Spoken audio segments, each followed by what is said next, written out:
And so you've now got proper lived experience of an inquest because was it just last week you went to your dad's inquest? Yeah, Tuesday, 24th of November. Right. And why did your dad have an inquest? My dad had an inquest because the coroner wasn't very happy with the report because them said that he was died with COD. What do you call it, Karen? COPD? Yeah, that's right. And his fibres were high with his lungs. Right. So they wanted to investigate more to make sure they knew exactly what he died from. Yes, because Dad worked in the shipyards and he did have asbestos, but it wasn't registered by the coroner, the person who done the post-mortem. Right. So the pathologist who did the post-mortem didn't did they find the fibres in the lungs, but didn't Yes. necessarily say that it was asbestosis? Yes, his fibre count was very high. It was over 2,000. Right. So then the coroner obviously must have decided they needed to investigate to make sure what he died of. Yes, because it was supposed to be in June, but with lockdown, I had to cancel it. Right. So we got a date on November, and we thought we might be cancelled again. Yeah. Because we're locked down again, but it was going ahead. Right. And my sister had a special version. She had a letter to come up. So she was allowed to travel to be able to come to the inquest? With my nephew.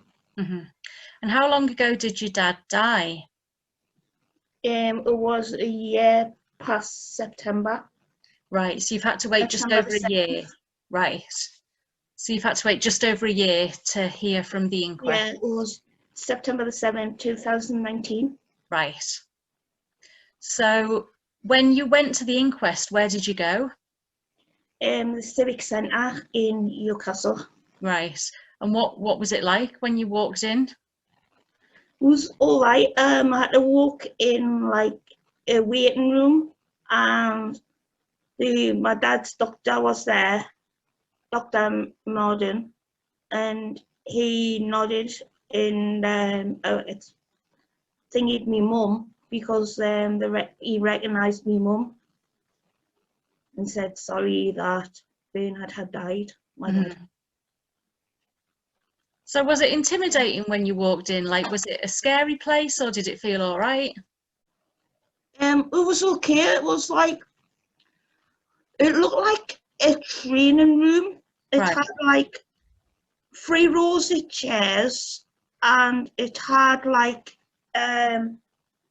2 tables and like a long platform where the coroner sat on the long platform, and coroner's secretary was sitting on the left hand side taking notes, and it was recorded as well. And the next one was like the witness box.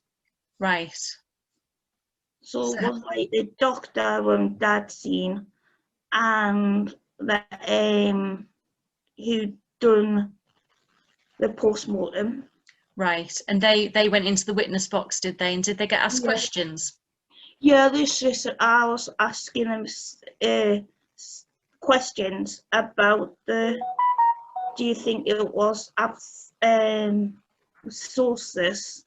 And doctor said yes, and I asked the same question, who done a post-mortem, and she said yes, but was different things wrong as well. Right. And so how long did the whole process take? Were you there all day or was it just a few hours?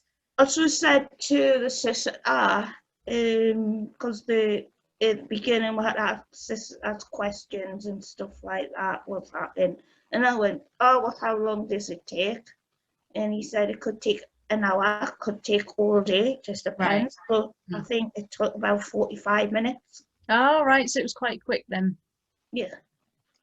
I thought the coroner would go out and then come back in, what they usually do in a protocol. Uh-huh. that she said I've heard of it straight away.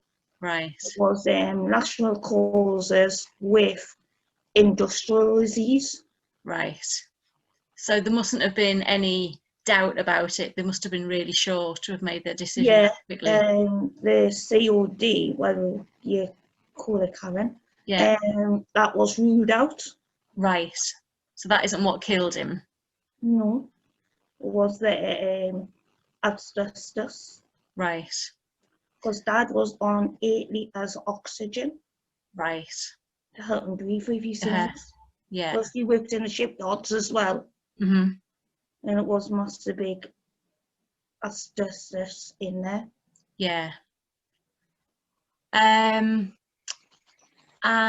so did the family, like yourselves, get to ask any questions? Yeah, my sister did, because Dad went downhill dead quickly. Right. To ask him, was it do with asbestos and stuff? Mm-hmm. The doctor said yes, but the special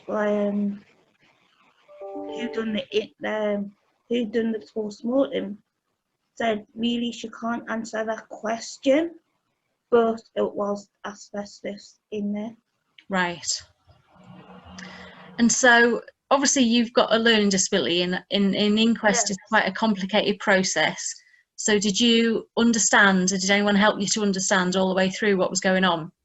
No one like said anything what was going on, but I did understand it. And then the sister at the end said, "Did you understand it, Dawn?" I went, "Yeah." Great. So somebody did check in with you specifically to make sure that you were happy by the end of the process and you knew what Yeah. was going on. Brilliant. Yeah, the sister that Yeah. said. Good.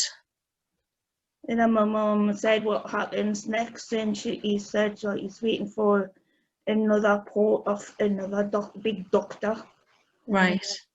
We're going to get like a death certificate properly, because we haven't got a proper death Oh, certificate okay. yet. It was as stained."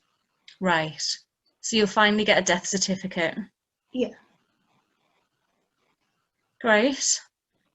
I don't know if I've got anything else to ask you. Is there anything else you wanted to say about the whole thing? Yeah.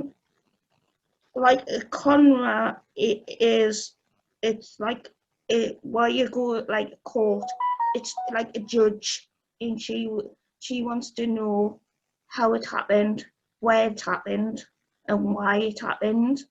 That's what Conrad does. The inquest is to try and find out the causes of the death. Like my dad said, COD, but he died with asbestos. Mm-hmm. And another word, Karen, for the post-mortem, what you call her? The pathologist. The pathologist makes the decision what happens to that person when they do a post-mortem. I'm just explaining what the hard words mean for people That's if brilliant. they don't know how to explain. Mm-hmm. Good stuff. Excellent. Brill.